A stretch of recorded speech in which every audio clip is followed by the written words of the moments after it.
नमस्कार श्रोताओं, आज आपको सुनाने जा रही हूँ कहानी महुआ के भाग 6। उर्मिला देवी अपने पतिदेव को कहती है, आप घर में बैठकर ऐसी उटपटांग चर्चाएं करने पर आपको क्या मिलता है? बेकार में मेरा कान खाते रहते हो। पत्नी के बातों पर खफा होकर विशंभर जी कहने लगे, मैं कौन सा गलत कह रहा हूँ? तुम्हारे भाई अर्घ्य दूसरे जात की लड़की से प्यार करते हुए शादी करके उसे घर में लेकर आई है।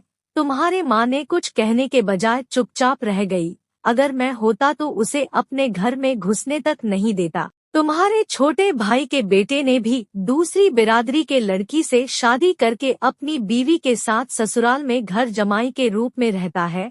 क्या उसे ऐसा करना उचित हुआ है? जवाब में पत्नी उर्मिला देवी कहती है, तो आपको इतना एतराज क्यों है? क्या आपने उन लोगों को कोई पैसे की मदद की है? आप जब समाज के ठेकेदार बने फिरते हो तो उनकी मदद क्यों नहीं करते? आप उसे रोकते और कहते हैं कि तू ससुराल में घर जमाए रहने की वजह हमारे घर में आकर रहा कर, मैं तुझे और तेरे बीवी बच्चे को पाल लूंगा। उस पर तो आप अपने मुंह सिलाकर रखते हैं, मगर निंदा करते समय आपकी मुंह खुल जाती है। मैं कह रही हूँ, देखना कल को आपके साथ ऐसा कुछ होगा कि लोग आप पर भी थूकेंगे। समय की क्या भरोसा है? जिनके ऊपर आप अंगुली उठाते रहते हो वही लोग कल को आप पर भी उंगली उठाएंगे। समय का पहिया घूमने लगी कि एक समय विशंभर जी अपने बेटे उमाशंकर की शादी करने को लड़की ढूंढते रहे। उनके दिली तमन्ना है कि ऐसे उच्च कोटि के लड़की से बेटा उमाशंकर का शादी करवाऊंगा कि दुनिया देखती रहेगी। बात सही साबित हुई है। महुआ जो 10वीं फेल है, बेटा उमाशंकर से 4 साल की बड़ी है। सितार कहें या वीणा बजाने में महारत हासिल है कि रोज तानपुरा की तार टूट जाती है। संगीत विद्या में महारत हासिल है कि जब गाया करती है तो कौवा बोलती है। हंसती है तो मानो खूबसूरत मधुर आवाज में जंगल में सियार रो रही है, या तो रात को सारे कुत्ते ने मिलकर झगड़ रही है। आजकल महुआ बीमार है। गांव वाले उसके आचरण को देखते हुए कहते हैं, महुआ तो पागल हो गई है। लोगों के जुबान पर आजकल महुआ को लेकर कुछ वैसी ही चर्चा है। महुआ पागल हो गई है, पूरे दिन भर बकबक करती रहती है और हंसती रहती है। ऊंची आवाज में दिन भर चिल्लाती रहती है और हंसती रहती है, मानो पागल सी हो गई है।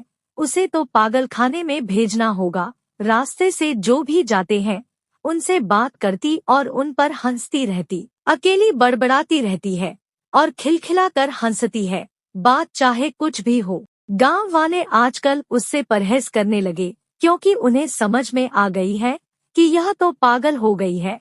कब किसके साथ झगड़ा कर बैठेगी कुछ कह नहीं सकते। बेटा उमाशंकर और बहू महुआ को लेकर आजकल विशंभर जी भी बहुत परेशान से रहते हैं। यह मन ही मन अंदाजा लगाकर सोचने लगते हैं। लोगों का कहना भी कहीं ना कहीं सही है। बेटा बहू की बातचीत करने की तरीके से यह अंदाजा लगाना कठिन नहीं है कि दोनों ही पागल हो गए हैं। तो क्या सचमुच दोनों पागल हो गए हैं? मैंने दोनों को इतने ज्यादा सहूलियत दी है कि अब तक यह लोग अकेला ही हमारे घर में राज करते रहे। बड़ा बेटाभू तो घर में ही नहीं रहते। ऐसे में दोनों आपने खुशहाल जीवन बिता रहे, किसी भी चीजों की कमी ना रहा। सही बात है, विशंभर जी हमेशा 10 की जगह 100 रुपया और 50 की जरूरत पड़ने पर 500 या 1000 रुपया के नोट निकालकर बहू के हाथ में देते हैं। महुआ मुंह खोलने से पहले ही ससुर जी पैसा दे देते हैं, मानो पैसा खर्च करने की दारोमदार महुआ के ऊपर ही है। यह सिलसिला अब भी जारी है, परंतु आजकल खानपान के साथ साथ डॉक्टर को भी फीस के रूप में बहुत से पैसा अदा करने पड़ते हैं। अब बीमार पड़ने पर डॉक्टर को फीस तो देना ही होगा ना, दवाई तो खरीदना ही होगा। ऐसा ना हो कि कल को यह लोग पागल खाने तक पहुंच जाएं। अपने पत्नी के कहे बातों को लेकर सोचते रहते। कभी कभी उर्मिला ठीक ही कहती थी कि कल का क्या भरोसा, कैसा दिन आएगा। विशंभर जी बड़ा ही चिंतित हो गए। एक रोज महुआ अपने मायके में गई तो मामा जी का बेटा मणिकांत मिल गए। महुआ अपने गोल्डन रंग वाली फ्रेम के चश्मा पहन रखी है, साथ में उसका बेटा राहुल भी काले रंग की फ्रेम वाली चश्मा पहने हुए हैं। दोनों को देखते ही मणिकांत व्यंग भरे लहजे में कहने लगा, क्यों रे महुआ, मोटी मोटी नारियल की तरह तेरी आंखें आज चश्मे की कांच के तले दब गई। यह तो हम सभी के लिए बहुत ही दुखदायक की बात है। तेरे बेटे के भी आंखों में इतनी जल्दी चश्मा चढ़ गया है। अब तो तुम लोगों को और भी ज्यादा दिखाई देगी, क्योंकि तेरे पास अब 2 नहीं 4 आंखें हैं। मणिकांत की बातों पर महुआ बहुत चिढ़ जाती है और झुंझलाते हुए कहने लगी, भैया तुम तो हमेशा मेरे पीछे पड़े रहते हो, यह अच्छी बात नहीं है। मुझे आजकल बहुत सिर में दर्द होती है, तभी डॉक्टर ने सजेस्ट किया कि चश्मा पहनूं, नहीं तो मैं नहीं पहनती। अब तुम भी मेरे मजाक उड़ा रहे हो। इतने में भाभी मीनाक्षी आ गई और कहने लगी, अरे महुआ तुम अपने भैया के बातों को बुरा मत मानो, तुम सभी भाई बहने एक जैसा ही तो हो, केवल रंग का फर्क है। तुम गोरे हो तो यह काले हैं। वैसे भी आंखें तो जितना मोटी होती है उतना ही ज्यादा दिखाई देती है, किसी भी विषय वस्तु के गहराई तक दिखाई देती है, बहुत दूर तक भी दिखाई देती है। सोए हैं या जगे हुए हैं समझ में तो आती है, मगर आंखें छोटे छोटे होने के कारण उनके सोए और जागते हुए एक सी दिखती है। इस पर हमारा कोई गलती तो नहीं है ना। हाँ, इस लिहाज से सबसे पहले तो तुम्हारे भैया को ही चश्मा चढ़ जानी चाहिए थी, परंतु ऐसा नहीं हुआ। अगर यह चश्मा पहनते तो उनके आंखें ना दिखाई देते कि छोटे हैं या मोटे, वरन चश्मा तो दिखाई देता ना। अब देखो ना तुम हारे इतने मोटी मोटी आंखों पर चश्मा की पर्दा चढ़ गई है, तो स्वाभाविक रूप से दुख की बात है। हमें बड़ा ही अफसोस है कि तुम जैसे खूबसूरत आंखों वाली लड़की के आंखों पर चश्मा चढ़ गई है।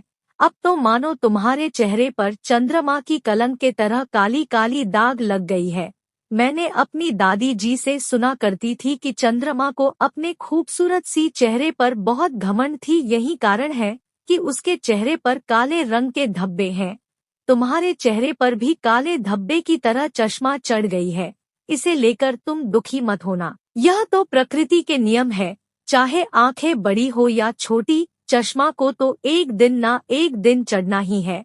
देखो तुम्हारे राहुल के कितने बड़े बड़े आंखें हैं और बेचारे की उम्र 10 वर्ष नहीं हुआ कि चश्मा चढ़ गई है।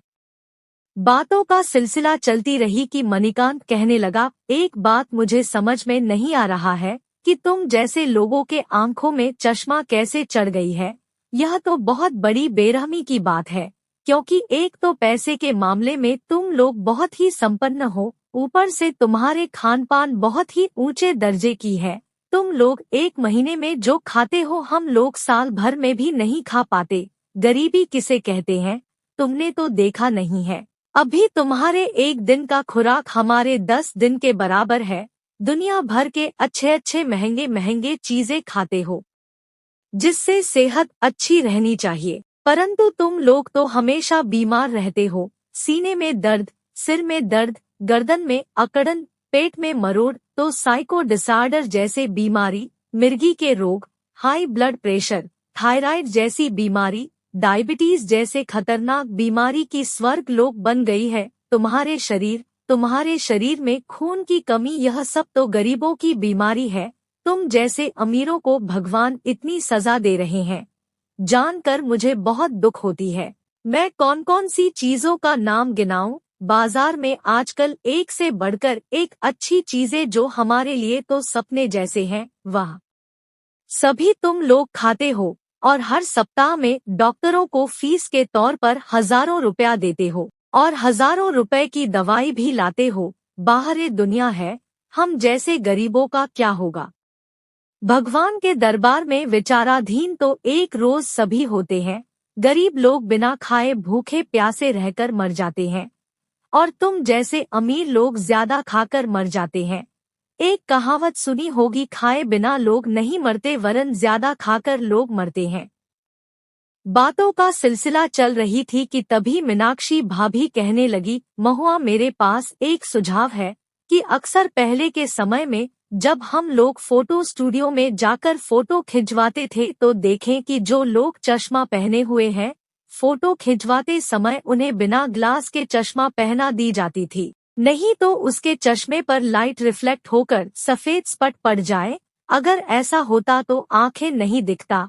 तुम भी बगैर ग्लास की चश्मा पहन लिया करो ताकि तुम्हारे मोटी मोटी आंखें ढक ना जाए और लोग तुम्हारे मोटी मोटी आंखें पर मोहित हो जाएं। मैंने सुना है कि तुम्हारे ससुराल वालों को मोटी आंखों वाले ज्यादा पसंद है, विशेषकर तुम्हारे पति उमाशंकर को। कहीं ऐसा ना हो कि तुम्हारे चश्मे के कारण तुम दोनों के प्यार में दरार आ जाए। समाप्त। कहानी के अगले भाग के लिए हमारे साथ बने रहिए।